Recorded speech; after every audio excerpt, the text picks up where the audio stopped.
NASA is heading back to the moon and is aiming to land humans on the surface during Artemis 3, scheduled for late 2025. However, despite this process being completed around half a century ago, it's by no means easy and involves a lot of moving parts. Even if just one aspect is delayed, it could compromise the entire mission. This is the problem NASA is currently running into as the launch date gets closer and closer. Between the Gateway Space Station, Orion spacecraft, SLS rocket, and the SpaceX human landing system, there's a lot of work that still needs to be completed. Recent comments from agency officials even suggest that they may change the flight profile of the mission if certain projects aren't ready. This could turn the long-awaited moon landing attempt into another practice run similar to Artemis 2, something NASA needs to avoid in order to stay somewhat on schedule in relation to future moon operations.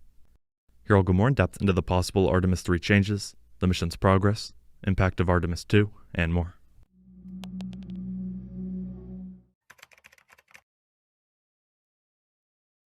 Around 2 months ago, speaking at a joint meeting of the National Academies Aeronautics and Space Engineering Board and Space Studies Board, Jim Free, NASA Associate Administrator for Exploration Systems Development, said Artemis 3 was in danger of being delayed from December 2025 to sometime in 2026. He went on to clarify that SpaceX and the Starship HLS system in particular was what he was worried about. Specifically, he pointed out the number of Starship launches that SpaceX has to carry out to be ready for Artemis 3. Each Starship lander mission requires launching the Starship lander itself as well as several tanker starships to fuel the lander in Earth orbit before it goes to the moon. That's a lot of launches to get those missions done, Free said. They have a significant number of launches to go, and that, of course, gives me concern about the December of 2025 date for Artemis 3. He continued by saying, "With the difficulties that SpaceX has had, I think it's really concerning. You can think about that slipping probably into 26, he said. More recently, speaking at an August 8th briefing at the Kennedy Space Center, he talked about the possibility of changing the Artemis 3 mission plan depending on what's ready. We may end up flying a different mission if that's the case, he said. If we have these big slips out, we've looked at if we can do other missions. Artemis 3 could also change based on the outcome of Artemis 2, he added.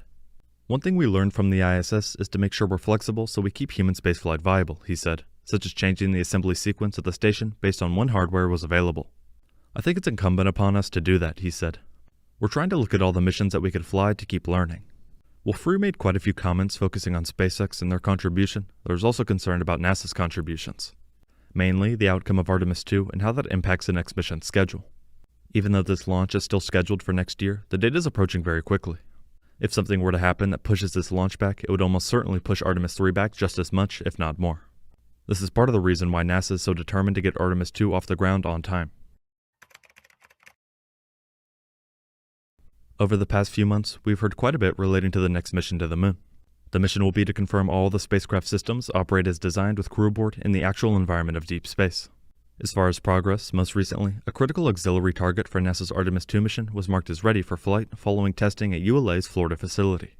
Teams with the company added the target onto the in-space propulsion stage for NASA's SLS or Space Launch System rocket at ULA's Delta Operations Center at Cape Canaveral Space Force Station in Florida, May 16th.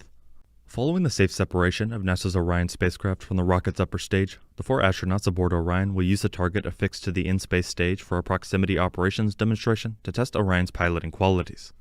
The recently installed target underwent illumination testing in May to ensure the target will be visible in the different lighting conditions of space. The SLS rocket delivers propulsion in phases to send the Artemis missions to the moon. Its ICPS, or interim cryogenic propulsion stage, and its single RL-10 engine fires twice during the Artemis 2 mission to put the Orion spacecraft and astronauts into a high Earth orbit, where they will then check out Orion's manual handling qualities using the ICPS and its auxiliary target before then heading to the moon. During the demonstration, astronauts will use the 2-foot target to test navigation and other critical Orion systems to assess its ability to approach and fly alongside another large spacecraft in space before future Artemis missions that require docking capabilities. On the actual mission, NASA will launch a crew of 4 astronauts from NASA's Kennedy Space Center in Florida on a Block 1 configuration of the SLS rocket. The flight profile is called a hybrid free return trajectory. Orion will perform multiple maneuvers to raise its orbit around Earth and eventually place the crew on a lunar free return trajectory in which Earth's gravity will naturally pull Orion back home after flying by the moon. The initial launch will be similar to Artemis 1 as SLS lofts Orion into space and then jettisons the boosters, service module panels, and launch abort system, before the core stage engine shut down and the core stage separates from the upper stage and the spacecraft. With crew aboard this mission, Orion in the upper stage will then orbit Earth twice to ensure Orion's systems are working as expected while still close to home. The spacecraft will first reach an initial orbit, flying in the shape of an ellipse at an altitude of around 115 by 1800 miles. The orbit will last a little over 90 minutes and will include the first firing of the ICPS to maintain Orion's path. After the first orbit, the ICPS will raise Orion to a higher Earth orbit. This maneuver will enable the spacecraft to build up enough speed for the eventual push toward the Moon. The second, larger orbit will take approximately 23.5 hours, with Orion flying in an ellipse between about 115 and 46,000 miles above Earth. To put it in perspective, the International Space Station flies a nearly circular Earth orbit about 250 miles above our planet. After completing checkout procedures, Orion will perform the next propulsion move, called the Translunar Injection or TLI burn. With the ICPS having done most of the work to put Orion into a high Earth orbit, the service module will provide the last push needed to put Orion on a path toward the Moon. The TLI burn will send crew on an outbound trip of about 4 days and around the backside of the Moon, where they will ultimately create a figure 8 extending over 230,000 miles from Earth before Orion returns home. During the remainder of the trip, astronauts will continue to evaluate the spacecraft systems, including demonstrating Earth departure and return operations, practicing emergency procedures, and testing the radiation shelter, among other activities. The Artemis II crew will travel 6,400 miles beyond the far side of the Moon. Here, they will be able to see both the Earth and the Moon from Orion's windows, with the Moon close in the foreground and the Earth nearly 250,000 miles away in the background. With a return trip of about 4 days, the mission is expected to last just over 10 days.